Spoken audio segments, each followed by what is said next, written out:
కాంగ్రెస్ అంటే మోసం, కాంగ్రెస్ అంటే నమ్మక ద్రోహం అనేది మళ్ళొకసారి మీరు రుజువు చేసుకున్నారు. కాంగ్రెస్ అంటే కరెంటు కోతలు ప్రారంభమైనాయి, కాంగ్రెస్ వచ్చింది కరువు మొదలైంది, కాంగ్రెస్ వచ్చింది మంచినీళ్ళ కష్టాలు ప్రారంభమైనాయి, కాంగ్రెస్ వచ్చింది మళ్ళీ అవినీతి ప్రారంభమైంది. ఈ కారణాల చేతనే కాంగ్రెస్ పార్టీ దేశంలో రోజు రోజుకు కనుమరుగైపోతూ ఉంది. అందుకే ఇవాళ దేశంలో 545 ఎంపీ సీట్లుంటే కాంగ్రెస్ కనీసం 50-60 ఎంపీ సీట్లు కూడా గెలుస్తలేదు.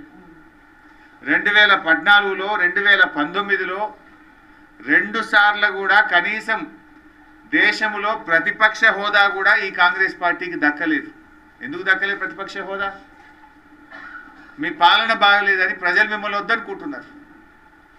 ఇప్పుడు తెలంగాణలో కూడా చాలా తక్కువ సమయంలోనే మీ సంగతి అర్థమైపోయింది.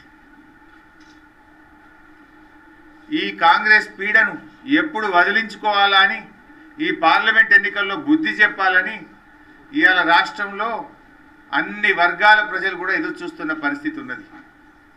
పార్లమెంట్ ఎన్నికల్లో కాంగ్రెస్ను ఎందుకు ఓడించాలని రేవంత్ రెడ్డి గారు అడుగుతూ ఉన్నారు. డిసెంబర్ 9 నాడు 2 లక్షల రుణమాఫీ చేస్తానని నమ్మబలికి ఆశ చెప్పి మాట దప్పినందుకు కాంగ్రెస్ పార్టీని ఓడించాలి.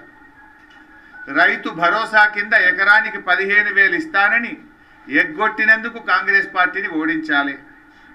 రైతు కూలీలకు 12,000 ఆర్థిక సహాయం చేస్తానని చెప్పి 1 పైసా ఇయ్యనందుకు కాంగ్రెస్ పార్టీని ఓడించాలి.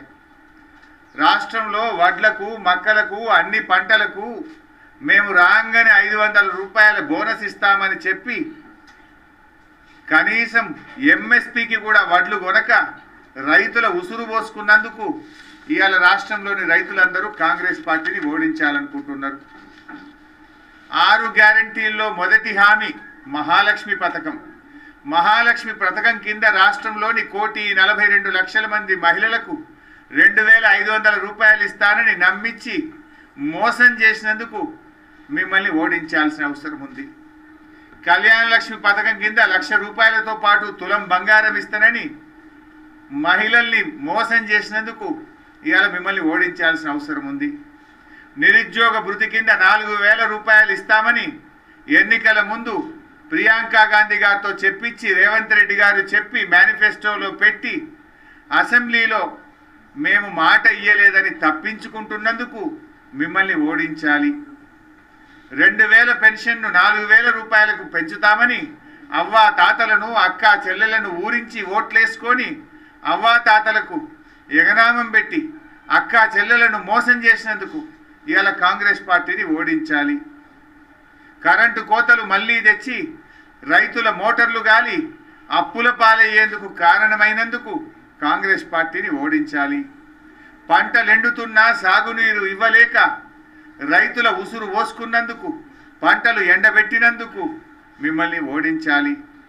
మళ్ళీ మంచినీళ్ళ కష్టాలు తెచ్చి అక్క చెల్లెలను ఖాళీ బిందెలతో ఇవాళ నీళ్లు మోసుకురావడానికి కారణమై ఖమ్మంలో 2 రోజులకోసారి నల్లా, కరీంనగర్లో దినం తప్పించి దినం నల్లా, జైరాబాద్లో 2 రోజులకొకసారి నల్లా మంచినీళ్ళు సరిగా ఇవ్వకుండా అక్క చెల్లెల ఉసురు పోసుకుంటున్నందుకు కాంగ్రెస్ పార్టీని ఓడించాలి.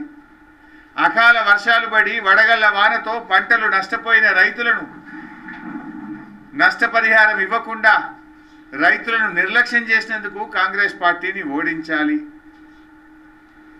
తెలంగాణ ప్రజలను గాలి కొదిలేసి ఢిల్లీకి చక్కర్లు కొడుతున్న మీ నిర్వాకాన్ని చూసి మిమ్మల్ని ఓడించాలనుకుంటున్నారు.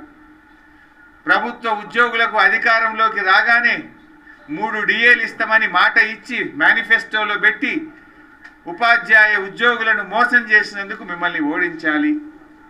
ఆర్టీసీ ఉద్యోగులను మేము రాగానే ప్రభుత్వంలో విలీనం చేస్తామని చెప్పి నాటి బీఆర్ఎస్ ప్రభుత్వం ఇచ్చిన జీవోను అమలు చేయకుండా ఆర్టీసీ కార్మికుల ఉసురు పోసుకుంటున్నందుకు మిమ్మల్ని ఓడించాలి. జిల్లాల సంఖ్య తగ్గిస్తామని చెప్పి కమిషన్ను ఏర్పాటు చేస్తా అని మా పెరుగుతున్న రైతు ఆత్మహత్యలకు నిరసనగా ఆటో కార్మికుల జీవితాలను రోడ్డు మీదకి తెచ్చినందుకు నిన్ను నీ ప్రభుత్వాన్ని ఓడించాలి. ప్రజాపాలన అని చెప్పి ప్రతిరోజు ప్రజల్ని కలుస్తా అని చెప్పి గద్దెనెక్కిన తర్వాత ఒక్కనాడు ప్రజల్ని కలిసినావు, మళ్ళా తెల్లారికెళ్ళి ప్రజల్ని కలిసిన పాపాన పోలేదు. నీ పార్టీ నాయకులు వి హనుమంతరావు, మోతుకుపల్లి నరసింహులే 15 రోజులైనా మా ముఖ్యమంత్రి అపాయింట్మెంట్ ఇస్తలేడు, మమ్మల్ని కలుస్తలేడు అని చెప్తున్నారు. అంటే ప్రజా పాలనను గాలికి వదిలేసి ముఖ్యమంత్రి అయిన తర్వాత ప్రతిరోజు ప్రజల్ని కలుస్తా అని మాట తప్పినందుకు నిన్ను ఓడించాల్సినటువంటి అవసరం ఉంది.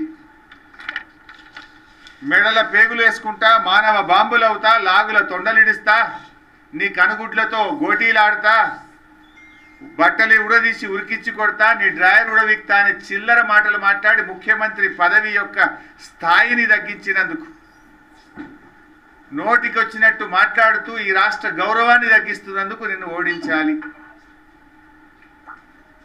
ఇట్లా చెప్పుకుంటూ పోతే 100 కారణాలు ఉన్నాయి రేవంత్ రెడ్డి గారు. నిన్ను ఎందుకు ఓడించాలని చెప్పడానికి కొన్ని 100 కారణాలు ఉన్నాయి. నువ్వు మాట తప్ప అని మాట్లాడినావు.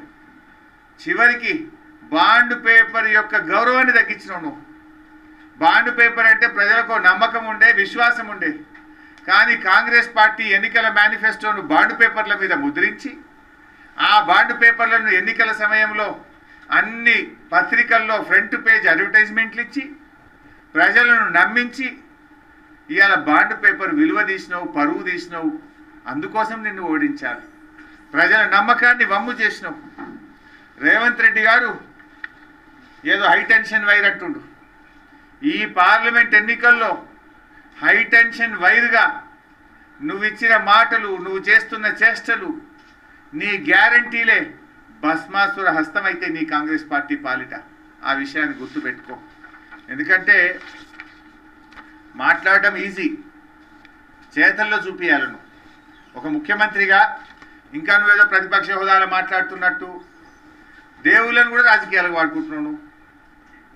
నువ్వు రైతు బందే చక్కగా ఇయ్యలేదు, నువ్వు రేపు ఆగస్టు 15 తారీఖులో రుణమాఫీ చేస్తా అంటే ఎవల చెవులలో పువ్వు పెడుతున్నావు. నేను అడుగుతా ఉన్నా, ఏకకాలములో ఆగస్టు 15వ తేదీ నాడు ఈ 39,000 కోట్ల రుణమాఫీ నువ్వు చేయకపోతే నీ పదవికి రాజీనామా చేయడానికి నువ్వు సిద్ధంగా ఉన్నావా అని నేను అడుగుతా ఉన్నా. దేవుణ్ణి వాడుకోవడం కాదు. నువ్వు 100 రోజులు ఎందుకు చేయలే? ఆ రోజు డిసెంబర్ 9వ తారీఖే చేస్తా అని చెప్పినావు కదా. 100 రోజుల్లో నీ 6 గ్యారంటీల మీద చట్టబద్ధత తెస్తా అన్నావు కదా అసెంబ్లీలో. నీ చట్టబద్ధత ఏమైంది? మొదటి సంతకం పెడతా అన్నావు. నీ మొదటి సంతకం ఏమైంది? అన్నీ జూటా మాటలే, అబద్ధాల మీద నువ్వు ఇలా అధికారంలోకి వచ్చినావు. అబద్ధాల పునాదుల మీద నువ్వు అధికారంలోకి వచ్చినావు. అందువల్ల ప్రజలు నీకు తగిన గుణపాఠం చెప్తారు. Thanks for watching NV News. Please like, share, and don't forget to comment. Please subscribe our channel and press bell icon.